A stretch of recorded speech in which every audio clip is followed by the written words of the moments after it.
ఈ నెల 3వ తేదీ కమలాపురం నియోజకవర్గంలో మాజీ ఎమ్మెల్యే శ్రీ రవీంద్రారెడ్డి గారు నిర్వహించిన ప్రెస్ మీట్లో నాపై కొన్ని ఆధారం లేని అసత్యమైన ఆరోపణలు చేయడం జరిగింది. నేనైతే దీన్ని తీవ్రంగా ఖండిస్తున్నాను. గౌరవ మంత్రి బీసీ జనార్దన్ రెడ్డి గారు తన విధి నిర్వహణలో భాగంగా కమలాపురంలో ROBకి సంబంధించిన భూమి పూజ చేయడానికి వెళ్ళినప్పుడు ఆయన ఒక ప్రెస్ మీట్ పెట్టి ఏం చెప్పారు, గత ప్రభుత్వంలో చెయ్యలేని పనులు మీ జిల్లాలో మీ జిల్లా సీఎంగా ఉండి కూడా చెయ్యలేని పనులు మా ప్రభుత్వంలో మేం చేస్తున్నాం అని చెప్పారు.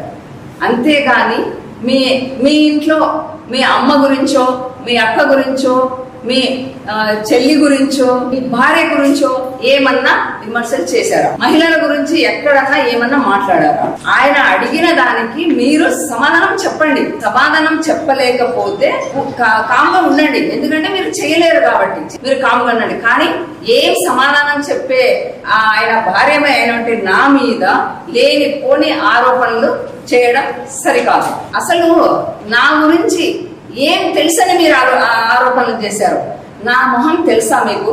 నా పేరు తెలుసా? నన్ను ఎప్పుడన్నా చూసారా మీరు? నా గురించి తెలుసుకున్నారా మీరు?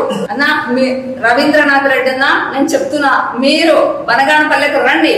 వచ్చి ఎవరితోనైనా ఎక్కడైనా ఎప్పుడైనా నా గురించి మీరు తెలుసుకొని మాట్లాడండి. నేను ఎక్కడన్నా ఏదన్నా వసూలు చేసినానా? ఏమన్నా భూమి కబ్జాలు చేసినానా? లేకపోతే కనుక ఇంకా ఏమన్నా ఇంకోటి ఏమన్నారు, బియ్యం రేషన్ బియ్యం నేను తీసుకొని ఎగుమతులు చేస్తున్నానంట. ఎగుమతులు చేసేటప్పుడు ఎవరన్నా సపోర్ట్ చేయకపోతే వాళ్ళని బెదిరిస్తున్నానంట.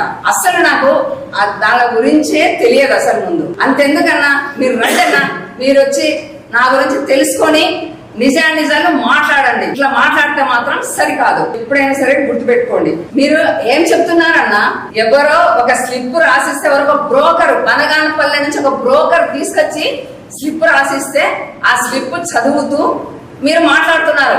నిజాలు తెలుసుకొని మాట్లాడట్లేదు మీరు. ఎప్పుడే గాని ఒక మాజీ ఎమ్మెల్యేగా ఒక మాజీ మేయర్గా మీరు కూడా రాజకీయాల్లో ఉన్నప్పుడు మీకు అన్ని తెలుసు, రాజకీయాల గురించి తెలుసు, అన్ని తెలుసు. ఒక మహిళ గురించి మాట్లాడినప్పుడు గౌరవంగా ఆమెను గౌరవించే విధంగా ఉండాలి. ఏదన్నా ఒక మాట చెప్తే కించపరిచే విధంగా మాటలు చెప్పకూడదు. ఎక్కడైనా సరే మీరు నిరూపించండి. నేను ఎక్కడన్నా ఏమన్నా ఒక్క చిన్న పని చేసినాడేమో ఒక్కటి నిరూపించండి చాలు. ప్రతి ఒక్క